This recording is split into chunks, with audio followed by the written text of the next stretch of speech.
Hey guys, welcome back to Bearded Lumber. Matthew and I appreciate you tuning in. Today we're doing some maintenance on our EG100.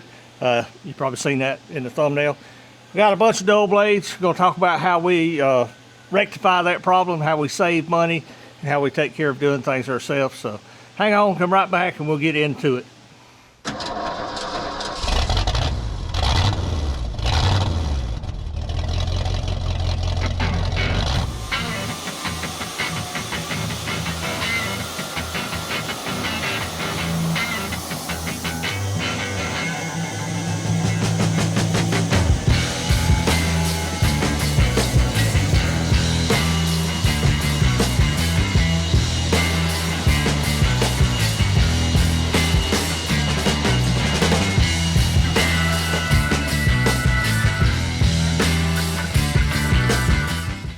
Okay guys, if you're going to own an edger, you're going to have to buy some blades. And after you buy these, you really don't throw them away because they're kind of expensive.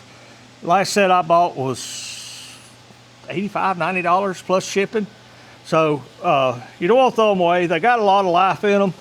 If you can look at the carbides here on top, there's a lot of thickness in that carbide. So there's a lot of resharpening availability. If you got somebody in your area that does them, you can take them to them, have them resharped. No, you cannot use table saw blades to do edging with because these have side cutters and that cuts out just enough clearance to where your carbide to go through there. Now we use table saw blades a lot, but we're only doing straight line edging on kiln dried lumber, and you don't have to worry about that kerf squeezing together, because what will happen is that wood will have some tension, and if it don't clear that path, it'll squeeze together and shut your machine down. And even with that kerf, it happens sometimes. But we got three sets of blades, which is 6 for our edger, and all 3 sets were dull this morning. So before we started edging, I went ahead and I sharpened 2 sets, and they're not perfect by any means, but I'm mainly focusing on the top of the tooth, if you can see it here, and I got about half, a little more than halfway down. I did a little better on this. I changed the setup. Our tool is a cheap Harbor Freight Chicago Electric circle saw blade sharpener. Now, would I do table saw blades to do furniture grade work with it? No, absolutely not. Can I sharpen the 80 tooth blades we got hanging on the wall over there that we straight line edge with? Yes. It's perfectly acceptable for that, because we're not doing a finished product. We're just roughing it in, either roughing flitches or we're straight lining some boards, not to make a super finish, to basically take the bow out of that board so that we can either sell it to a customer as straighter, or we can run it through our motor planer as a straight board. So bear that in mind. This is not a $1,000 sharpener. This was pretty cheap, but it's adequate to do these edger blades. Your cheap table saw blades that you're running on your edger, well worth the investment. I've sharpened these, how many times, Matthew? 3, 4, 5 times already, at least. And there's still a lot of carbide left. I'm not going to replace them as long as I can sharpen them. So, setting it up is a little bit of a pain all on its own, because to put it back in the box, I got to change the whole setup. One day we'll get it mounted and I don't have to change it. But you got a pivot arm. Let me just take it apart here. You got a centering pin, a spring. So you got to adjust this arm to get your angle here, and then you got your stop. And once you get it adjusted right, you make your cut and you spin it around and you make another one. So let me put our centering cone, our spring, washer. Like I say, I would not sharpen my good Frood table saw blades with this. You'll ruin them. But for what we're doing, perfectly acceptable. I'll let Matthew get you up close and you can see what we're doing.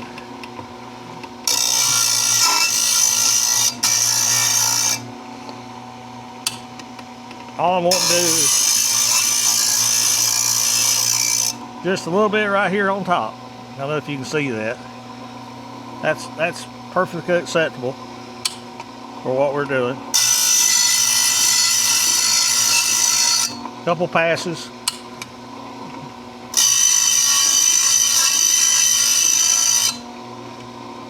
Once you get it set up, It don't take just a minute to go around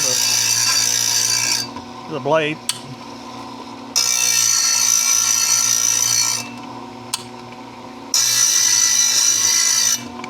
Should have run a board with the old blades on it where you can see how much better it performs.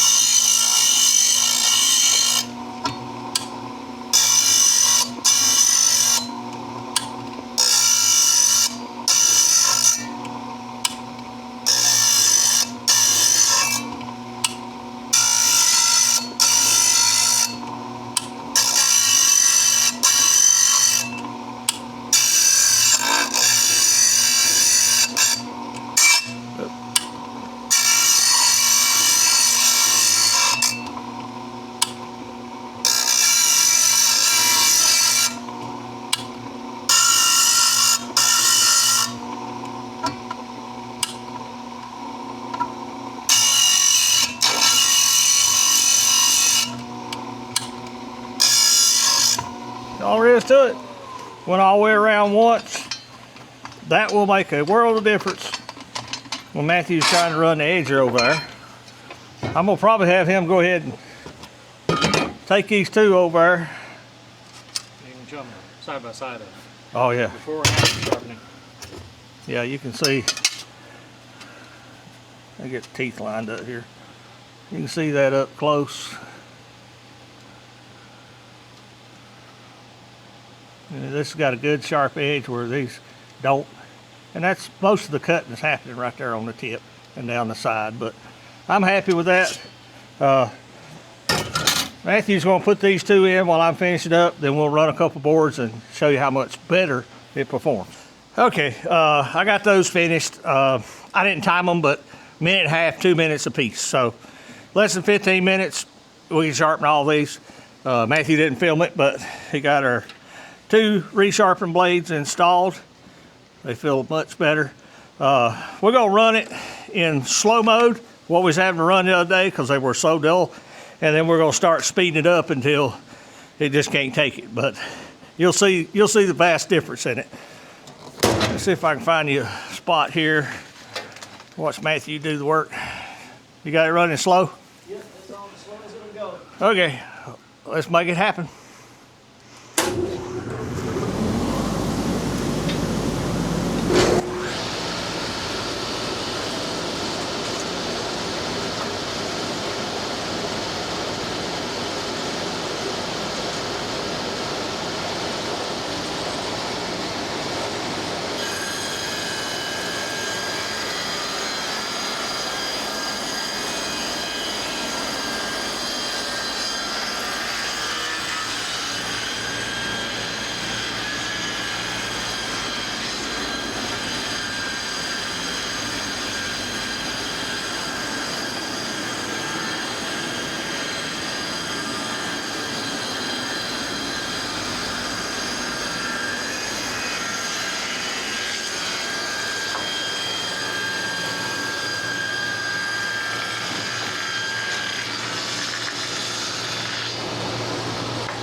got too fast. The reason that stopped is the wood had tension and it pinched the blade together.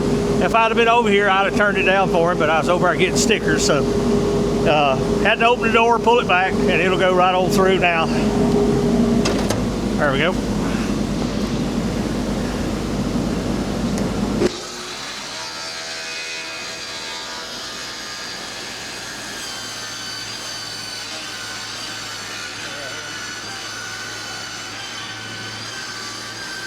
There's a lot of tension right there.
Okay guys, welcome back. I hope you've seen the speed differential from where we was running the other day and we sped it up. Now this stuff was hard for pine, and this would be the reason. It's full of pine rosin. There's a tube of 6 down there. It's just plum pink. It's got so much pine rosin in it. But these turned out good. This is why you need to ask your customer all the time what they're using their wood for. These 1x4s are for sheeting. You know, put on a roof, slats, and then you put your metal on it. He needed 15. I gave him 20. Now, why did I give him 20? Well, that's how many we had. And some of them are not perfect all the way down.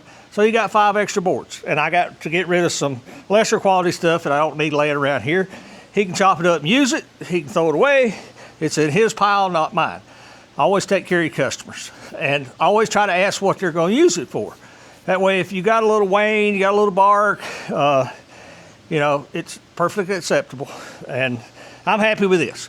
Now, this video was about our edger, the EG100. If you don't have one at your sawmill and you can put it in your budget, it's well worth the money. Let's turn around here and look at it and Matthew both. They sell this thing in a couple variants. You can get the gasoline motor if you don't have electricity. I wouldn't recommend it. Run 220 to your building and you'll never regret it. These tables are an add-on. You definitely need the tables. And one day we hope to have 10 or 12 foot on the end of this one. Because when you're doing a 16-foot board, which we don't because of that reason, it's, you know, having a flat surface, lay it on, get it squared up, we'll go right through it. But like I say, they offer this in electric or gas. If you're out in the middle of nowhere, gas is acceptable. The only downside of the gas is it don't have this little button right here. That's your input speed. And when you're doing harder, thicker wood, you can really slow that input speed down and it'll still do the work. Don't buy one of these and think you're going to do 2x12s. That's not what they're made for. They're more suited to 1-inch boards, 1.5-inch pine. We have done some 2-inch stuff, but you got to put switch out blades, do table saw blades. That's the EG100. It's the EG100. Now, if you wanted to do more hardwoods, maybe you get a less aggressive blade and try it. If we're doing 2x8 trailer decking, we normally edge it on the mill because it's quicker. The mill's got 30 horsepower where this has got 10. You know, big difference. But we love the machine. we know one day when we upgrade and get everything the way we want, this is going to have to go away. Probably won't sell it. We'll probably keep it as a straight line edger because it's perfect for that. It may just move locations, but we'll need something like the EG100. I like the looks of it, but that's a problem for another day. But like I say, if you can afford one of these in your operation, you won't regret it. You'll love having it. We use it daily. Not as much now as we did before because our mill's kind of in the way. This mill's bigger than the other one. But one day when we get everything situated, it'll get used a lot and probably get replaced with something bigger. So, like we always say, guys, we're here to try to teach you how to save money. There's nothing wrong with spending money when you have to. When these blades wear out, I'll buy 3 more sets. But until then, I'm going to keep sharpening them for basically nothing. 15 minutes of my time. We got 3 sets of sharpened blades. That'll last us a couple months, and then we'll do it again. So that's going to do it for this video. I hope you enjoyed it. Hope you found some value in it. Big shout out to Wood Mizer. You know, we love Wood Mizer. We got a LT70. We got our EG100. We got the KD250 kiln. We got a BMT 250 sharpener and a BMT 150 setter. You know, we got a lot of Wood Mizer stuff going on here, and we appreciate them. We're a great company. If you need anything, give Joe Maine a call. His information will be in the description. He'd be glad to try to help you out. Now, if you're wanting technical help with a sawmill, that's probably not where you need to call. But if you're wanting help with blades, equipment, give him a call. He'll help you out. Big shout out to Matthew and Solomon. If you get a chance, check out Solomon's channel, Third Beard Fishing. Him and Matthew edit all our videos, and I greatly appreciate it. Tried to give a shout out to Chuck and Sandra the other day and just went brain dead. Couldn't remember their YouTube channel. It's Shearton Park Farms. They're a couple hours away from us in kind of middle western North Carolina, up near McGrady. He's working on a timber frame project. We hope to help him out here in the near future on some of that. So if you get a chance, check out their channel. Good people. They're really tuned into the farming aspect of rural farming of North Carolina, some of the rules and regulations, things you didn't know was going on. So anything I'm missing, Matthew? That's it, guys. I hope you're having a good week. We're enjoying the cooler weather. Fall is in the air. It won't be long. The green trees will be bare. So enjoy every day, every minute you got. Spend time with your family. We appreciate you spending time with us. That's going to do it. We'll see you back at the mill. Thank you for watching. Here's a video selection and a playlist suggestion. Click here to subscribe for more great content. We'll see you at the mill.